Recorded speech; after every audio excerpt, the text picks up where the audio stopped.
Mutton lover आहात आणि Chinese food fan सुद्धा, मग आज होऊनच जाऊ दे एकदम भन्नाट भेजा चिल्ली. वरून क्रिस्पी, आतून मऊ आणि चवीला एकदम भन्नाट.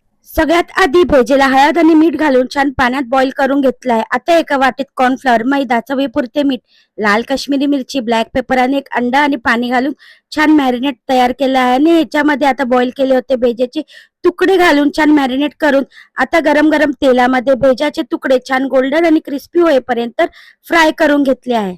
कढईमध्ये ऑइल, गार्लिक, अद्रक आणि हिरवी मिरची छान परतल्यानंतर बारीक चिरला होता कांदा घाला. आता त्याच्यामध्ये चवीपुरते मीठ, थोडासा aroma powder, black pepper, soya sauce, vinegar, schezwan chilli, spring onion घालून छान मिक्स करून घ्या.